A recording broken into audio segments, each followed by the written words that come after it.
I actually had 3 sons by the time I was 22, so I had to grow up very fast. Paul Hogan's big break came when he was invited to appear on A Current Affair. Hello, Mrs. Universe. Hello, Paul. Nice seeing you, lovely. People could see that this guy really had something. John Cornell guided Paul's career. There was no end to John's vision. Caused mostly by this cold front up here in the Gulf. The deal I had with Gary Packer was when I think of enough funny ideas, I'll put a show on.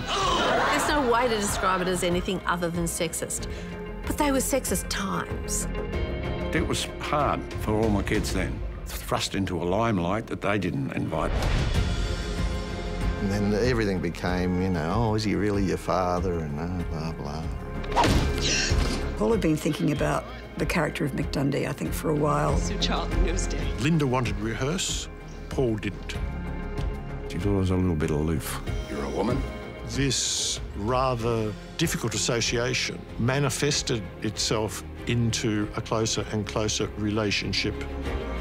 Linda came to me at one point and was worried about it because she knew Paul was married. But it was unstoppable.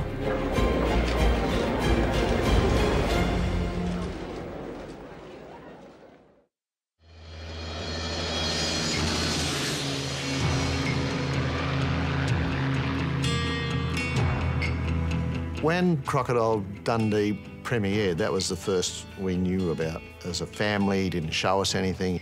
And honestly, I was worried that it was going to be embarrassing, that it was going to be awful. So, and then to actually see it, and then I must say, I was nearly in tears at the end of it because it was, I just couldn't believe how good it was.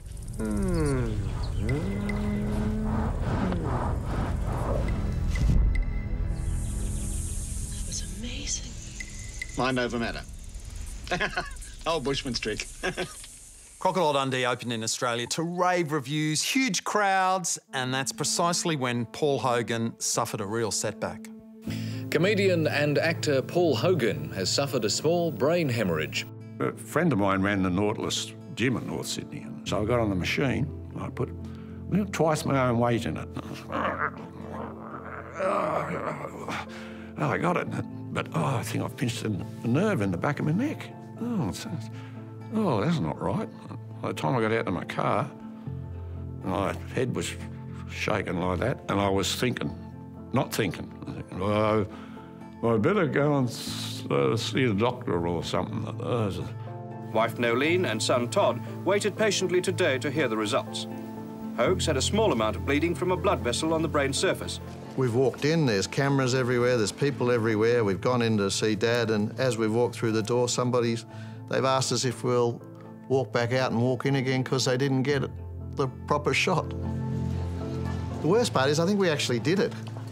I remember in the hospital vaguely hearing the conversation saying, oh, if this doesn't stop soon, he's in big trouble. We might be writing him off and something. And I thought, it's okay with me. I don't want this anymore. The pain. Oh, yeah, it was very serious. Yeah, we were quite distraught. When we realised the seriousness of it, it was just the worst thing that could have happened because Crocodile Dundee had just come out, and here he was in a hospital bed, maybe not going to survive. So it was a horrible time. And that's what John came into the hospital and said, it's a terrible time. And he said, you're missing all the parties. And I said to him, it's going to be a long party, mate.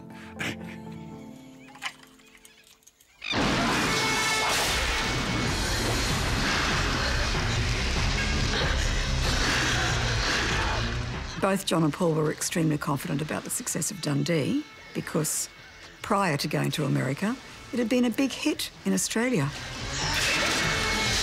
And so by the time he got to Paramount, he was ready for a strong negotiation. I've met some distributors who dealt with the two of them back at the Dundee days, and they talked about how when they came into a room, they were just blown away by the way that they could put a deal together.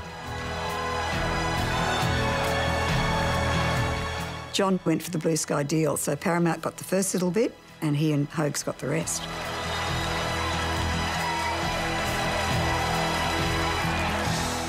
We always thought it would be a hit.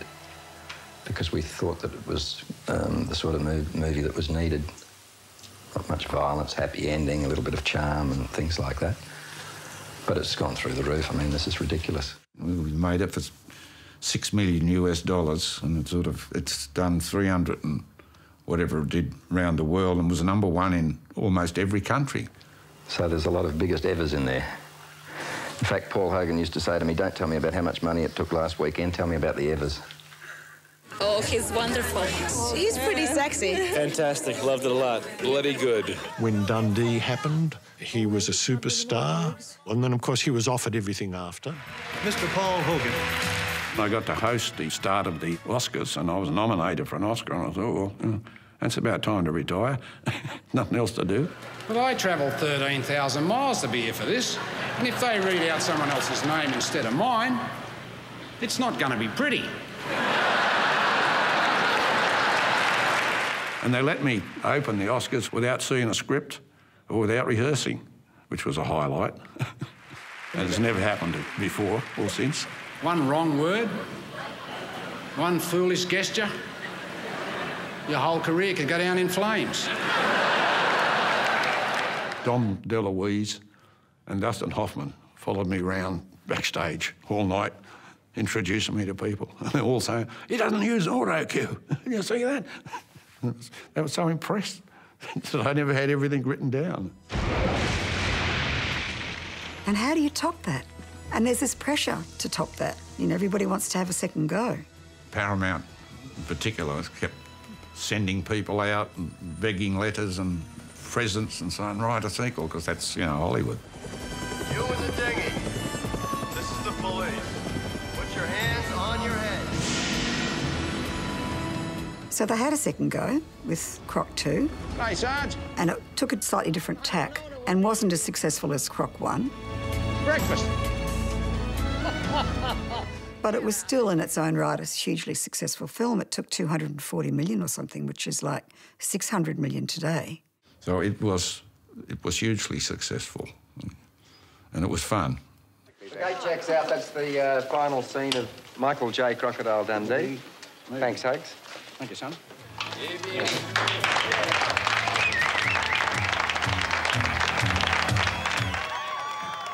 Crocodile Dundee 2 opens. It's a big hit, but that's when the press discover that Paul Hogan has left his wife for his co-star, and things really turned a bit nasty. Paul Hogan's private life has been subject to some of the most public speculation an Australian star has ever had to put up with. See, we knew Nolene. We would see them sitting together at the Logies and she'd be laughing at his jokes, and they seemed like the perfect family. No, my wife and I are separated, and I'm now with Linda Kozlowski, and that's the sort of full story. How, when, where, why, and all these sort of intimate details. No one needs to know any of that. In Croc 1, we maybe flirted a little bit, but, you know, different things to do. At the end of 2, yeah, I think it was about 88 that I left home.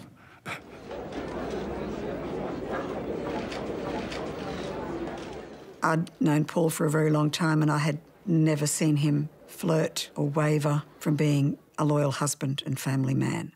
So it was a bit surprising to see that. It's a wonderful romantic story. Well, it doesn't look like it when you read it in the paper. It looks very grubby and sordid. And I'm not much of an Errol Flynn, really. I mean, one wife in 30 years, and now one lover. When Paul and Nolene split, the whole image of Paul being this ordinary guy from the bridge who'd been married to her for so long and had all these kids was interrupted in people's minds. Basically, I'm Australian and you can't hurt other Australians. Plus, I've got 5 children to think about, and they were just as hurt as I was, but in a different way. And the press wanted to destroy him. It's the tall poppy syndrome, and that was one thing that they could bay about, and they gave it to him. I'm human. I want to cave in heads. I really do. And be they from Rupert Murdoch right down the line, you know. There's a vicious streak inside me. It's still there. I keep it well in and under control. You never see it in Hogs, and you don't see it in Mick. Well, I was the villain for leaving me 5 children. And they painted this picture of these 5 little kids standing at the gate. When's Daddy coming home, you know? They were grown-ups. I was already married, I think, at that stage. And so, you know, divorce was, oh, well, that can happen. Doesn't matter, doesn't change anything. They both told us it doesn't change anything. I think it was handled well by Dad and Mum, and they basically kept us out of it. No one said anything bad about the other one. Dad had said to us, you know, don't worry, your mother will be looked after, and, you know, she won't have to go and get a job or whatever, and, you know, she'll be all right. And so just support her, that sort of thing. Was it wham bam? Did you fall in love with this man immediately? Where's the turn of phrase of this lady? Wham bam. You obviously work for us. Well, I mean, you know, that sort of thing is personal. I mean, I don't talk to my best friends and my mom about my personal life. Because as Paul said, then it is no longer personal. You know, she was the evil woman in Australia. I don't think it mattered much overseas, but in Australia she was, yeah, Scarlet Woman. She's been branded a heartless homewrecker, the other woman who broke up the marriage of one of Australia's best-loved stars. It was horrible. It was awful for Linda. Every time she came to Australia, every time she came to Byron Bay, there'd be some sneaky paparazzi lurking in the bushes trying to photograph her bare bum. Your initial reaction is anger and hurt. You think, I mean, these people are making me look like an idiot, you know, and it makes you angry. It's the wedding of the year, all right, and underneath the big marquee, the 100 or so invited guests are toasting the Hogans. It was a strictly private affair at the couple's secluded Possum Creek mansion, where privacy was assured. No, I'm afraid no one's allowed in the wedding without an invitation. She felt uncomfortable here, sort of, yeah, so we moved all over LA. They were sort of mainly in the States. Tried to be nice whenever we saw her, you tried to be friendly. There was no animosity. You have family living in LA, Mr. Dean? No, not living. They're all dead. I'm sorry. I killed them with an axe. After Crocodile Dundee 2, Paul Hogan's movies outside that genre were critical flops, and they were box office flops as well. I think he had typecast himself as Crocodile Dundee, and that's what people wanted to see him doing. I wrote the other movies. That was the joy to me. They were cheap movies, and they were mine, and they made a little bit of money. The last movie that Dad and John worked on together was Almost an Angel.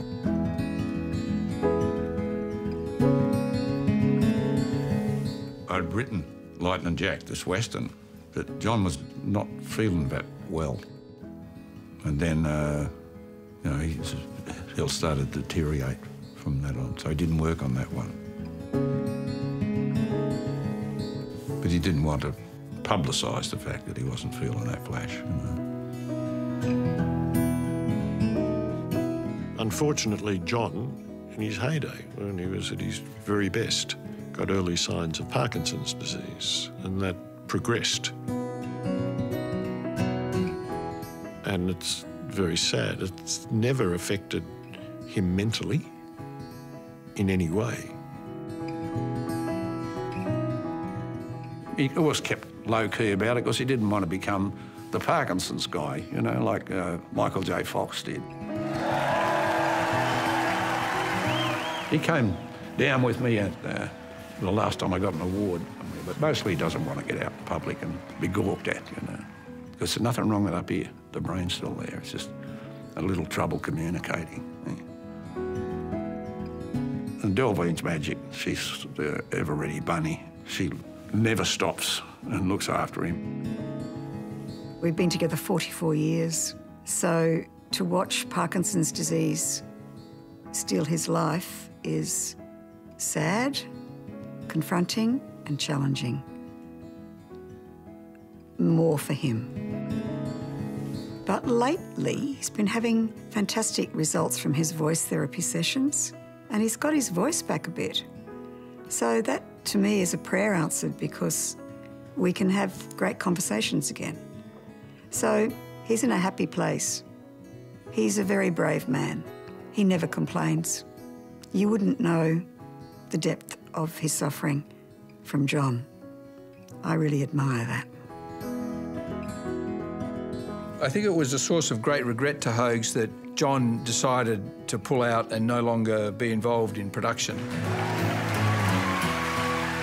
So he had to find someone else who could somewhat replace John. And, you know, it was probably always going to be an individual. I let myself be talking into doing Croc 3, which was sort of OK, but I never really caught fire and it bombed. And I thought, yeah, I knew I shouldn't have done it. And then I thought, well, that's enough now. But then Dean Murphy turned up. I, like everyone else, used to watch the Paul Hogan show. I think I was like 7 or something when it started, and was always just a huge fan of all the characters. Using brute strength alone, he'll prevent this high-powered car from moving on. Because I was interested in filmmaking at an early age, someone gave me a book on Paul Hogan that sat next to my bed growing up. About 16 or 17 years ago, we were doing a film called Strange Bedfellows, and we're struggling to cast one of the lead roles, and our American distributor on the film said, what about Paul Hogan? And I said, oh, we'll just never get him.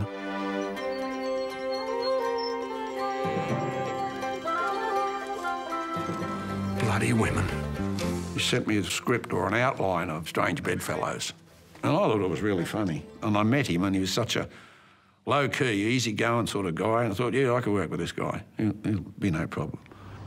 Do you remember when I was little, you always promised me that one day we'd go and cast a line off the northernmost tip of Australia? No.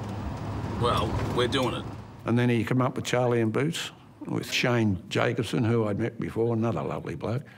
And I thought, yeah, I could go and shoot a movie with these, you know, it'll be fun. Dean Murphy rang up and said, look, we've got a film where we'd like you to be in it with Paul Hogan as your father. Would you be interested in doing the film? What do you think? Everybody's in the groove. Smart. I think the great thing about the movies that he made with Dean Murphy was that Paul Hogan had then gotten a little bit older and he played roles that were age appropriate. And he also played Australian men and he was back in Australia. And that's why those movies worked. Quick. G'day. Where will I find that great hunk of spunk you were with? My dad. Your dad? Must be. His sense of timing and comedy is the thing that people are drawn to. Oh, hang on. And that's what works on screen. Oh, there it is. Found it. The cup with. Oh. Not a very good actor. I mean, I'm sort of like a bit of a one-trick pony. I can do with minor variations, but, you know, you're never going to see me in King Lear or something. I have got it. Got what? The answer. What's the question? You know me tax problem. Look at this. Around 2005, news gets out that the tax department are looking into all the profit from the Crocodile Dundee movies. Is it being placed in offshore tax havens? All that sort of stuff. They start an investigation. She got the money, I get the tax. Now the bloody tax department's coming after me. Gee, Jesse. Yeah, it was funny afterwards when Strange Bedfellows came out, because it's about two people trying to pull a fast one over the tax office. People were saying, I wonder if that's why they started investigating Paul. But, no, I don't think there's any link. The ATO alleges he owes millions of dollars of unpaid taxes relating to his Crocodile Dundee franchise. Yeah, it was one of my financial advisors early on. What I believe is that he was getting investigated and he offered them a bigger fish, which is what they were instructed to get, and suggested that I was perhaps the mastermind behind this particular scheme. And they fell for it hook, line and sinker and started investigating me. Even my mum would say, so you're in trouble with the tax department? Well, you know, you must have done something, Mum. I didn't do anything. Well, where there's smoke, there's fire. And that's my own mother. On Friday, the 70-year-old returned to Sydney and was served with the departure prohibition the night before his mother's funeral. You know, what am I going to do, flee? Go change my name and get plastic surgery and live in South America or something? Actor Paul Hogan has settled a marathon 8-year tax dispute with the Australian Taxation Office. The actor says the confidential settlement was reached on a without admission basis. I was never charged with tax evasion for lack of evidence, but I've still got the attached to me. It has sort of smirched his reputation a bit, especially in Australia. And, you know, people will just, even mates of mine will make a crack about it, but it's just, and he doesn't like it. Yeah, it did make me angry. Never depressed me or dragged me. It made me angry, it made me want to thump somebody. So I haven't really got it out of my system yet. In Australia, there was always stuff about whether Paul had a facelift. I better get this one out of the way first. The little Band-Aid on the head, just so we can crush all the stupid cosmetic surgery stuff right now. What's happened? Well, it is cosmetic surgery. Oh, right. I got an extra eyebrow on there, so... Oh, really? I can be more expressive as an actor, you know? The makeup artist on one of the films we did, she said, you know, how does Paul look? And I said, oh, he looks great. She said, but how does he look? And I said, he looks great. And I knew what she was asking. Paul hasn't had a facelift, but he had eye surgery. He had very heavy eyelids, to the point where they were closing his eyes. And so medically, they needed to be addressed. So I had that one eye, taking the stuff off the top here. And I don't know why, but it became a facelift. So I looked a bit different. I looked a bit better. I've had about 7 or 8 skin cancers cut off and about 30 frozen off. And just had one cut out of there. My lips numb. I'm starting to get an Elvis. But yeah, that's my plastic surgery, the skin cancers. But then people have stopped saying about the facelift too, and I'm sort of a bit disappointed. I'm obviously starting to look my age.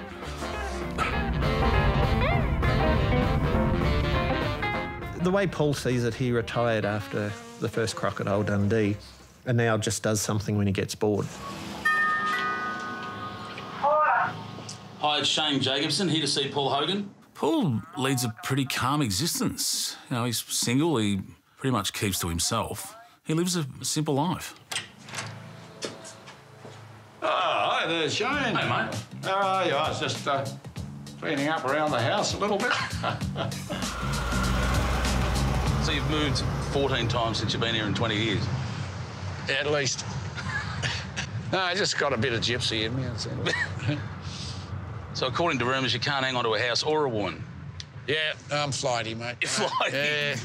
20 years or so, they get sick of me. The novelty wears off. No, I'm not a great husband. I'm good early.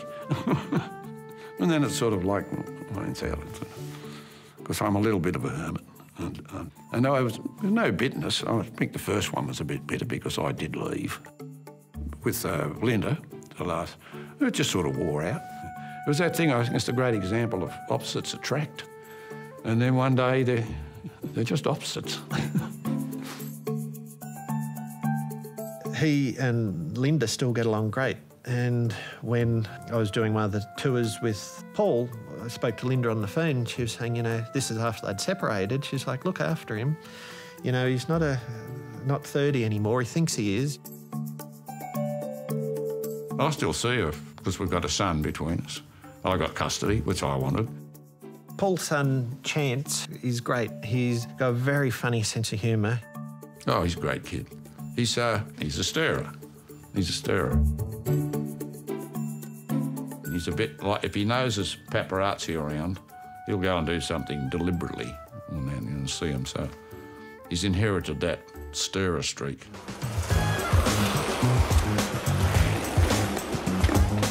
I'm mostly living in America. I want to be over there, mainly for my son till he can handle himself. I'd have come years ago if he'd have come with me. I've been the youngest dad at the PTA meetings and I've been the oldest one. He's always missed home and he's always spent a lot more time here than people realise. He's back and forth all the time, but he doesn't call a press conference when he comes back to spend time with his family. I think eventually he'll come back to Australia for sure. I think this is home. It's always been home for him. That's not a knife. That's a knife. 2 weeks ago, this clip was released onto the internet, looking suspiciously like a movie trailer. Brian Dundee? Yep. Tourism Australia had basically gone to different advertising agencies in America and said, we need to remind Americans about Australia as a tourism destination. Not a lot of crocs out here, huh? It's just 37,000 miles of pristine, beautiful beach, mate. Did you know? Actually, I did a survey. I did 10 countries and asked, what they knew about Australia, who was a famous Australian, and it was Mick Dundee. Not me, I didn't get a Guernsey, but he was #1 in 8 out of 10. But then all our big A-list Australian stars, all jumped on board and all wanted to be a part of it. Oh, it was pretending there was going to be another Dundee movie. You're the best Crocodile Dundee since Crocodile Dundee. Really? Yes, really. People started going, yes, actually, we do want Paul Hogan to come back and do another Crocodile Dundee movie, which was not the point of the ad, but that became the take-home message of it. No one was more bemused by it than Paul. When talking about it, he'd go, the character's like 35 years ago I wrote that character. Like, really? Now an online petition is gaining traction, calling for a real Crocodile Dundee remake. People are coming to Paul constantly pitching Dundees, and I know there are 2 very large Australian stars at the moment trying to convince Paul to do another Dundee with them. Paul's reluctant. My favourite all-time movie is probably Rocky, but by the time he got to 3 or 4, I thought, oh, no, that's enough. No one even knows I did a 3rd one. I don't want to flog it to death. I don't think there'll be another Mick Dundee. I think Paul's exhausted that possibility now, but everybody wants there to be one. As far as the future is concerned, where do you see yourself going? I don't know. Just play it as it comes. Don't worry too much about the future. You're doing this show because I'm about to turn 80. Yeah. Well, if you plan to do one when I turn 90, I'll be very happy, but if you don't, I don't care. And it's great because I still think like a rigger. He gets offered work a lot and he doesn't have to take it because he's beyond retirement age. But he still likes making people laugh. He likes entertaining people. So I'm going to say goodnight and leave. But, yeah, oh, yes. Settle down, darling.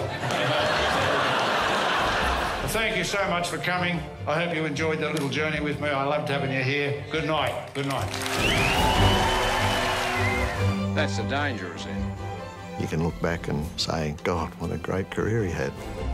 You can be proud of him. I'm amazed by it. I wouldn't tell anybody that until I was probably about the age I am now. I don't think I've told anyone that before, actually. There are millions of people around the world who first learned about Australia through Crocodile Dundee and Paul Hogan, and I don't think that's a bad thing. He delivered us to the world. He really did. We became proud to be fair dinkum Aussies after Paul Hogan. Before that, there was this terrible cultural cringe. And we were the Antipodean rejects. And we're not. Have a go, you mutt! Living in the real world before I got into television and entertainment was a huge advantage because it gave me a perspective. God almighty, I was scraping to pay the rent when I was 30. Can you imagine the courage it took for him to climb off the bridge and go on that show? So his life, to me, is all about a fundamentally very sound, grounded human being who had the courage to live the dream. I sat in a theatre in London, the premiere of Croc 2, with Prince Charles on one side of me and Princess Diana on the other. And how good does it get? And they're both enjoying it. They're nudging me. What? They don't know I'm a rigger. Well, that about wraps it up. I hope you enjoyed it. I did. If you didn't, it's back the bridge for me.